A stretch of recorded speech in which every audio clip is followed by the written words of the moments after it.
ഞങ്ങളിന്ന് ക്യൂൻസ് വരെ പോയിട്ടുണ്ടായിരുന്നു കേട്ടോ. ഞങ്ങൾ 4 കൂടിയാണ് പോയത്. അമ്പാടിയുടെ ചേട്ടൻ്റെ കയ്യിലൊക്കെ പിടിച്ച് നടക്കുകയാണ്. ചേട്ടന്മാർ ഓപ്പൺ ജിമ്മിലൊക്കെ കയറ്റി അവനെ ഹാപ്പിയാക്കാണ് കേട്ടോ. നല്ല ക്ലൈമറ്റ് ആയതുകൊണ്ടാണ് ഞങ്ങൾ ഈവനിങ് ഇറങ്ങിയത് കേട്ടോ. അവിടെ ചെന്നിട്ട് കുറച്ച് നേരം എല്ലായിടത്തൂടെ ഒന്ന് കറങ്ങി ജസ്റ്റ് ഒരു എന്താ പറയുക, വെറുതെ വീട്ടിൽ കുറച്ച് ദിവസമായിട്ട് ഇരിക്കുകയാണ്.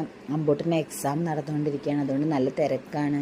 എങ്കിൽ ശരി ഒന്ന് പോയേക്കാന്ന് വെച്ച് ചെല്ലുമ്പോണ്ടല്ലോ നല്ല അടിപൊളി പാട്ട്. അപ്പം ഞാൻ പറഞ്ഞു, കണ്ണനോട് പറഞ്ഞു കുറച്ച് നേരം നമുക്ക് നിന്ന് കേട്ടിട്ട് നമുക്ക് നടക്കാൻ തുടങ്ങാമെന്നും പറഞ്ഞ് കുറച്ച് നേരം ഞങ്ങൾ കേൾക്കുകയാണ്. ഈ ഒരു സോങ് കഴിഞ്ഞിട്ട് നെക്സ്റ്റ് ഒരു സോങ്ങിന് ചേട്ടൻ കയറി. പക്ഷെ അത് കേൾക്കാനുള്ളൊരു യോഗം പോലും ഞങ്ങൾക്ക് ഉണ്ടായിരുന്നില്ല. അപ്പോഴത്തേക്കും അവിടെ നല്ല അടിപൊളി വൈബായിരുന്നു കേട്ടോ. അത് പറഞ്ഞറിയിക്കാതെ വയ്യ. അതിന് വേണ്ടി വെയിറ്റ് ചെയ്യും. ഒരു ഒറ്റ സെക്കൻഡ് കൊണ്ട് ഇപ്പോൾ വരുന്നതായിരിക്കും. അമ്പൂട്ടനെ സോങ്ങൊക്കെ കേട്ട് അമ്പൂട്ടന് കുറച്ച് നേരം അങ്ങോട്ടും ഇങ്ങോട്ടൊക്കെ ഓട്ടം. അവനത് എപ്പോഴും ഉള്ളതാണ്, ആളുകളുടെ ഇടയിലൂടെ ഈ ഓരോ ഓട്ടം. പിന്നെ അവൻ്റെ ഏറ്റവും ഇഷ്ടമുള്ള സ്ഥലവുമാണ് കേട്ടോ ഇത്. ഈ ഒരു പ്ലേസിൽ കയറി അവൻ കുറേ നേരം കളിക്കും.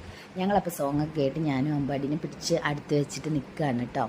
ഇത് ഇങ്ങനെ നിന്നുകൊണ്ടിരിക്കുന്ന സമയത്ത് പെട്ടെന്ന് എവിടെ നിന്നൊന്നും പറയാൻ പറ്റില്ല. ഈ ഒരു സമയത്ത് ഇന്ന് അവിടെ ഉണ്ടായിരുന്ന എല്ലാവർക്കും ഇത് അനുഭവമാണ്. നോക്കിക്കൊണ്ടിരുന്ന് കഴിഞ്ഞാൽ പ്രത്യേകിച്ച് കാണാൻ പറ്റും. പെട്ടെന്നൊരു മഴ. ആ മഴ എന്ന് വെച്ചാൽ എവിടെ നിന്ന് വന്നു എന്നൊന്നും എനിക്ക് അറിഞ്ഞുകൂടാ. ഞങ്ങൾ നിന്ന് നനഞ്ഞ് കുളിച്ച് ഞങ്ങൾക്ക് കയറി നിൽക്കാൻ പോലൊരു സ്ഥലം ഉണ്ടായിരുന്നില്ല. കാരണം ആ മരത്തിൻ്റെ ചില്ലകളിലൂടെ വെള്ളം ഒഴുകി ഞങ്ങളുടെ ദേഹത്തേക്ക് വീണു. ഞങ്ങൾക്ക് എങ്ങോട്ടും പോകാനും പറ്റുന്നുണ്ടായിരുന്നില്ല. ലാസ്റ്റ് ഞങ്ങൾ മഴ നനഞ്ഞു കേട്ടോ. അമ്പാടിക്ക് ചെറിയ ജലദോഷമൊക്കെ ഉണ്ടായിരുന്നു. പക്ഷേ ഈ മഴയോടുകൂടി എന്താകും എന്നൊന്നും എനിക്കറിയില്ല.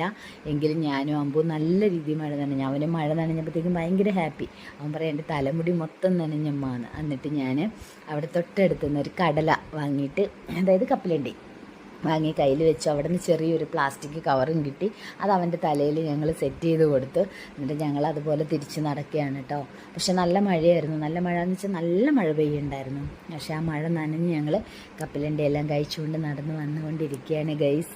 അങ്ങനെ ഇന്നത്തെ ഈവനിങ് കൊള്ളായി എന്ന് തന്നെ പറയാം. വല്ലപ്പോഴും ഒന്ന് പുറത്തിറങ്ങണതാ, അതിതാ ഇങ്ങനെ ആയിക്കട്ടെ. അങ്ങനെ ഞങ്ങൾ വരണ വഴിക്കൊരു മാവയിൽ നിന്ന് മാങ്ങയൊക്കെ എറിഞ്ഞ് വീഴ്ത്തി കയ്യിൽ പിടിച്ചുകൊണ്ട് വീട്ടിലെത്തി ഗൈസ്.